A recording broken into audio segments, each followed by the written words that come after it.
Allahu Akbar, Allah Maha Besar. Tapi di tengah-tengah sholat itu kita masih ingat kunci yang hilang kita cari itu, ingat dalam sholat. Jemuran belum diangkat, rice cooker belum dicabut, anak belum dijemput, yang laki-laki nanti bahan rapat apa, itu hadir dalam sholat kita. Padahal ketika awal kita sholat kita bilang apa? Allahu Akbar, Allah Maha Besar. Tapi ternyata kita bohong. Kita menghadirkan yang macam-macam itu, yang kecil-kecil itu loh, dalam sholat kita. Maka diperlukan ta'zim, pengagungan kepada Allah Subhanahu wa ta'ala. Baru yang keempat, al-khuruj ma'al khauf. Selesai sholat itu, keluar dari ibadah sholat kita itu, keluarnya kita dalam ibadah sholat kita itu dengan penuh rasa takut. Masih banyak di antara kita setelah selesai sholat isya itu, alhamdulillah untung tadi isya berjamaah di masjid, jadi nggak ada tanggungan. Ya nggak apa-apa. Tapi jangan ada rasa bangga di dalam hati kita, ibadah kita ini sudah sempurna. Belum tentu. Maka kata beliau, al-khuruj ma'al khauf. Finish dari sholat kita itu, tetap selipkan rasa takut, simpan di hati kita. Karena bisa jadi sempurna menurut kita, tak sempurna menurut Allah. Banyak menurut kita, tapi kosong menurut Allah Subhanahu wa ta'ala. Kan Allah katakan dalam Al-Quran, wala tamnun tastakthir. Jangan pernah rasa, atau jangan pernah merasa atau mengira bahwasanya yang kalian lakukan itu sudah banyak. Dulu ada riwayat Nabi pernah sampaikan kepada sahabat Nabi Jabir bin Abdullah. Kata Rasul, Jibril berkisah kepadaku tentang seorang laki-laki yang umurnya 500 tahun. Ada yang mau 500 tahun? Angkat tangan. Kita doain rame-rame. Gak mau juga. 500 tahun umurnya, Pak. 500 tahun umurnya dia tinggal di sebuah pulau sendirian.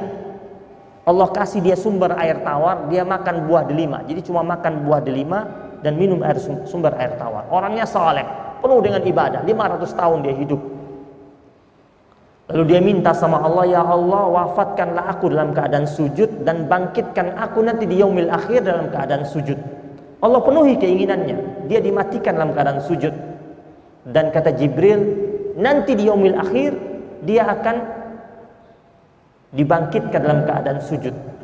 Lalu Allah panggil malaikat, wahai para malaikatku, masukkanlah dia ke dalam surgaku atas nama rahmatku, kata Allah. Kata hamba Allah yang ahli ibadah ini, dan juga amalku ya Rabb. Dia merasakan dia 500 tahun hidup, boya disebut amalnya. Allah bilang kedua kali, wahai para malaikatku, masukkanlah dia ke dalam surgaku atas rahmatku dan juga amalku ya Rabb. Sampai 3 kali. Lalu akhirnya Allah bilang, wahai para malaikatku, dia ingin tahu jumlah amalnya. Hitung, kata Allah. Dihitung. Disandingkan dengan nikmat Allah. Ketika dihitung, lama minus. Nikmat Allah masih banyak, amalnya sudah habis. Hamba Allah ini menangis dan bilang, ya Rabb, atubu ilaik. Ya Allah, aku bertobat padamu ya Allah, minta ampun ya Allah. Masukkanlah aku ke dalam surgamu atas rahmat. Maka kita,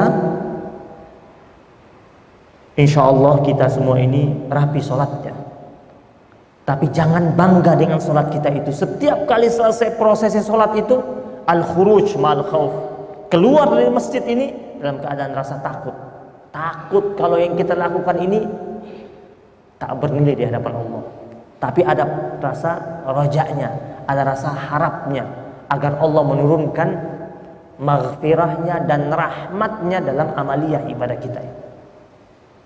Memang dalam hukum fikih Khusyuk itu tidak disyariatkan. Khusyuk itu tidak disebutkan sebagai rukun sholat.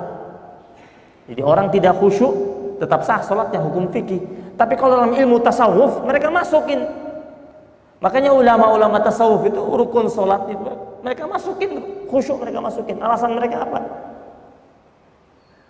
Innaha lakabiratun illa 'alal khashi'in. Karena ada Al-Qur'annya bilang begitu.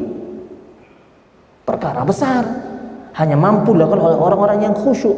Kita berusaha untuk sampai pada titik khusyuk tersebut dengan memegang 4 poin tersebut. Bahkan Imam Al-Ghazali mengatakan setidaknya yang paling intermediate, yang paling sederhana untuk memancing kekhusyuan kita, kata beliau, ingatlah Allah pada 3 hal. Yang pertama, ketika engkau takbiratul ihram, Allahu Akbar, ingat Allah, hadirkan Allah. Yang kedua, ketika engkau mengucapkan iyyaka na'budu wa iyyaka nasta'in, pasti tiap rakaat kan, di setiap Fatihah, ya Allah, hanya kepadamu kami menyembah dan hanya kepadamu kami meminta pertolongan. Itu kata Imam Al-Ghazali, ingat itu baik-baik, hadirkan Allah. Kemudian yang ketiga kata beliau, hadirkan Allah ketika engkau tahiyat, baca at-tahiyatul mubarakatus salawatut thayyibatu lillah. Pada saat engkau tasyahud, asyhadu alla, hadirkan Allah di situ. Kata Imam Al-Ghazali, 3 titik ini ibarat seperti titik refleksi pada tubuh utama manusia. Yang kalau dia sakit, 3 titik refleksi tubuh utama manusia ini ketika dipencet, maka aktif kembali seluruh tubuhnya, metabolisme tubuhnya kembali hidup kembali. Inilah yang harus kita pegang baik-baik secara sederhana. Ingat Allah pada 3 titik tersebut. Mudah-mudahan Allah hadirkan kebaikan buat kita. Allah jadikan kita sebagai hamba Allah yang senantiasa melaksanakan ibadah salat. Allah jauhkan negeri kita dari segala macam bentuk bala, musibah dan ujian.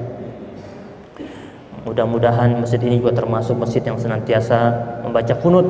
Kita minta untuk dibacakan kunut terus agar Allah jauhkan kita dari bala, musibah dan ujian. Juga ada amalan juga dianjurkan oleh ulama salafus sholihin membaca ya latif. Baca latif sebanyak-banyak. Atau baca ya latif lam yazal ultuf bina fima nazal innaka latifun lam tazal ultuf bina wal muslimin. Ya latifan lam yazal ultuf bina fima nazal innaka latifun lam tazal ultuf bina wal muslimin. Baca itu. Kita bertawassul dengan menggunakan nama-nama Allah yang ada di Asmaul Husna. Salah satu pandangan ulama yang tidak ada khilafnya adalah berdoa dengan bertawassul dengan menggunakan nama Allah yang ada di Asmaul Husna. Salah satunya membaca ya latifan lam yazal ultuf bina fima nazal innaka latifun lam tazal ultuf bina wal muslimin. Rabbana taqabbal minna innaka antas samiul alim wa tub alaina ya maulana innaka antat tawwabur rahim.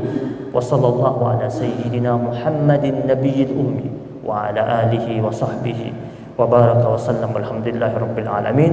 Wa billahi taufiq wal hidayah wal afu minkum. Wassalamu alaikum warahmatullahi wabarakatuh.